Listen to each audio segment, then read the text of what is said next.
walking with it.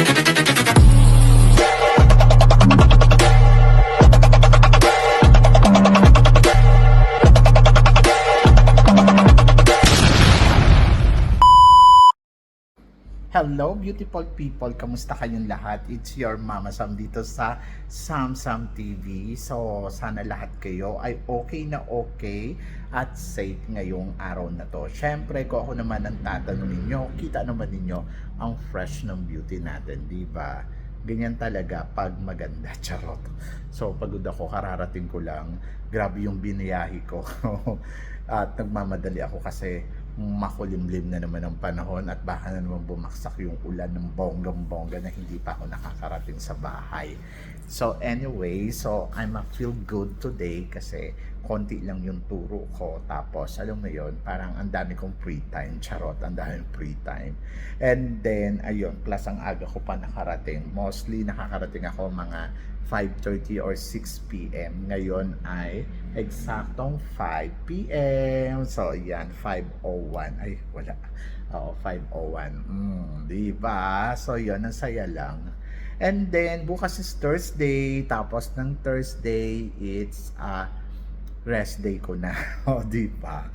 So, ang bilis lang nung araw. Parang lumilipas lang siya ng ganun-ganun lang. At ayun, so bahay lang tayo bukas, wala naman, ay mag-grocery yata, parang ganun. So, good luck. Sa ano pala, sa Friday. Pag Friday kasi, sa bahay lang talaga ako, and then ayun, pahinga. At meron akong pinagkakaabalahan na bonggang-bongga. So, doon ko inuukol yung aking mga oras. So, secret na muna yun kung ano yun, no? Diba? And then, ayun na. So, kamusta naman kayo? Kamusta naman yung mga kaibigan natin na nasa parting Americas? Lalo-lalo na yung mga nasa Canada. Hawak lang natin tong phone ko. Kaya medyo masakit sa kamay, masakit sa braso. And then, ayun, so sana lahat kayo ay okay na okay at safe today. And then, ano, tawag dito, lalo na yung mga nasa Middle East, kamusta naman kayo? So, natutuwa ako dahil ang dami natin friends sa Middle East, Australia, Philippines, ayun, syempre, at saan man kayong panig ng mundo. So, shout out sa inyo lahat ng bongga-bongga. Saya lang, no? So, marami akong nakikitang nanonood dito. Now is July 2 na. Ang bilis, no? So, parang kailan lang nasa January tayo. Ngayon ay July 2 na. Tapos next week, oh my gosh, next week ang dami naming holiday. Kasi nga, birthday ng King, tapos meron pang parang mahal na araw sa atin kung tawagin, gano'n. Basta marami silang mga activity about temple, tapos about ano, kaya saya lang. Makakapagpahinga. Tapos August na, syempre, papasok naman na yung birthday ko. Syempre excited ako kasi sa birthday ko, for sure regaluhan ako ng mga taong mahal ako. Charot! So may ganon. Anyway, so eto na, pag-usapan muna natin. Syempre dumating na nga si Tara Valencia galing sa Poland, at saka wala pa si Kenneth, no? Pero may nabasa kasi ako na diyan sa Facebook na grabe pala ang pagpuputakti nila ng mga basher, lalo-lalo na kay Kenneth. Diyos ko, grabe, pinutakti nila ng pambaba si Tara Valencia at saka si Kenneth bago pa lang ito lumalaban doon sa supranational. At saka yung habang lumalaban, ang mga sinasabi nila, grabe, hindi daw mananalo si Tara Valencia, wala daw, hanggang top 20 lang si Tara Valencia, wala daw ibubugayan kay Ana Lacrini, yung mga ganon, na parang hindi aabot sa top 5 si Tara Valencia. Tapos ganun din kay Kenneth, hanggang top 20 lang to sa competition na to. So kung iisipin mo, kawawa naman sila, parang hindi talaga sila nakaligtas sa mga basher. So ganun ka-toxic yung mga basher, kumbaga parang nakakalungkot lang kasi parang alam na alam nila kung ano ang mangyayari. Pero sa totoo lang, kung oobserbahan mo naman, 'di ba, taliwas doon sa mga sinasabi nila. Like example, si Krishna Gravides, 'di ba, hindi rin nakaligtas sa mga basher. Ang dami ng bash kay Krishna. Naalala ko nung lumalaban si Krishna, Ang dami nilang sinasabi about Chris na kesyo ganito, kesyo ganyan, kesyo hindi makakarating sa dulo ng kompetisyon, kesyo parang hanggang top 30 lang, maliligwak na, hindi daw papasok sa top 10 ng Asia, yung by continent yun, di ba?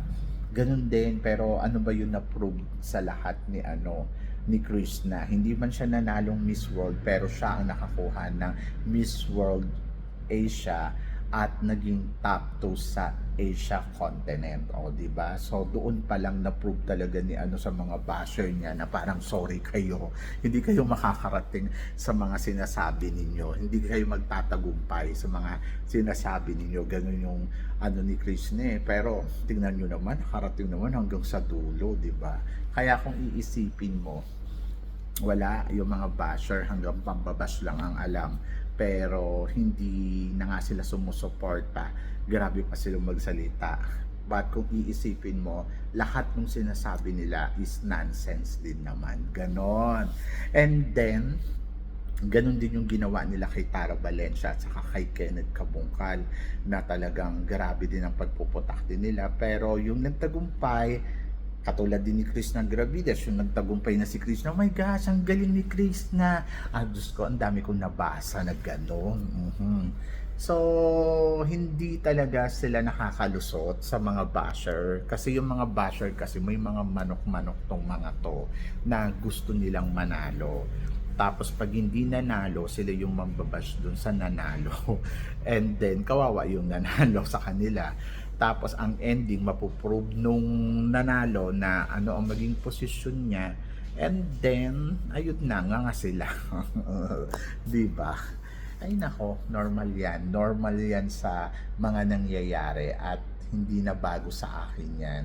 Kumbaga parang sabi ko nga, ako kasi doon ako sa performance talaga tumututok, hindi sa gusto ng tao. Kasi kapag sinunod ko kasi yung gusto ng tao, parang wala din naman sense na yung kung ano yung nakikita ko, ayun yung sasabihin ko, kung ano yung totoo, ano yung obserbasyon natin sa bawat kandidata. Kasi may mga kandidata talaga na gumagalaw talaga sila at lumalaban. May mga kandidata naman na parang alam mo na sa simulat pa lang, ay naku, medyo mahina, hindi to papalo, hanggang dito lang yung mararating neto. May mga ganon. Kaya ako, parang I looking forward talaga dun sa mga candidates na ginagawa nila yung best nila at nakikita mo na nagper-perform, and happy ako doon, di ba? So sana naman, ayan, katulad yan, na-prove na ni Tara na kaya niya pala talagang pumalo hanggang sa dulo ng kompetisyon, at naka third runner up pa si Tara, di ba? At ganun do si Kenneth Kabungkal na talagang gusto hinusgahan ng lahat, na parang kulang na lang sabihin hindi magaling yung performance niya, pero ang ending tingnan ninyo, di ba? Naka fourth runner up pa. So para sa akin, wag natin sila husgahan sa mga nakikita natin, kundi sana suportahan na lang natin sila. Kung sino man yung mga lalaban at ipinapadala, suportahan, at yung proseso, doon tayo magtiwala sa proseso na pwedeng mangyari. Kasi syempre nag-training naman yung mga yan, naghanda naman sila for the competition, and then doon na lang sa proseso tayo kumapit. Kasi yung prosesong yon, doon talaga sila dadalhin ng kompetisyon hanggang sa dulo, di ba? Kaya sana naman do sa mga nambabash kay Tara at saka kay Kenneth, yung mga nambash, sana naman tigilan nyo na yung pambabash sa ibang candidates na magkukumpit pa for international. But sana tayo mga Pilipino, meron tayong pagkakaisa at support. Hindi yung dahil hindi mo gusto yung pinadala, ang gusto mo yung manok mo, ay talagang mga away na tayo ng bonggang-bongga. So ngayon, ayan, may Miss Grand Philippines. So syempre may mga manok si ganito, manok si ganyan. Pag hindi nanalo yan mga yan, yung mga gusto ninyo, sana naman wag nyo naman i-bash yung mawi-winner, kasi ang pangat kasi tignan, kapwa Pilipino natin yan. So bagamat sana suportahan na lang natin at pagkatiwalaan ko ano ang magiging proseso ng kompetisyon. Ganon, nakakaloka kasi yung mga ginagawa ng iba. And then ayun, congratulate natin si Kenneth at saka si Tara. And then doon sa mga nambash, Diyos ko, mahiya naman kayo. Kahit hindi naman kayo kilala kahit hindi naman nakikita yung mga mukha ninyo dyan na ang piling ninyo ay hindi naman nakikita, pero sa mata ng Diyos, sa totoo lang, kitang-kita niya kayo. Kaya yung mga nambash dyan kay Tara at saka kay Kenneth, huwag kayong mahiya kay Kenneth at kay Tara kasi pinagpala sila ng Diyos. Kayo ang nakakahiya, nakakaloka yung mga pinagsasabi ninyo doon sa tao. So, yon, kaya good luck sa inyo, di ba? So, congratulations kay Tara at saka kay Kenneth na ngayon ay syempre winner na winner sa competition ng Miss ano ba to? Na Miss Supranational. And then yon. So kayo guys, ano guys ang masasabi ninyo dito sa mga pinag-uusapan natin ngayon? I-comment below ninyo yan para at least malaman ko naman kung ano naman ang chika mo sa mga pinag-uusapan natin. Syempre maraming salamat sa inyong lahat sa suporta at pagmamahal na binibigay ninyo syempre dito sa channel ko. At sa mga hindi pa nakaka-subscribe, please don't forget to click like and subscribe my channel at i-click nyo na rin ang notification bell to more updated. Syempre sa aking mga chika, sabi ng ganon, always keep smiling and laban lang. So guys, hanggang dito na lang. Hanggang sa muli nating chikahan. See you tomorrow. Thank you guys.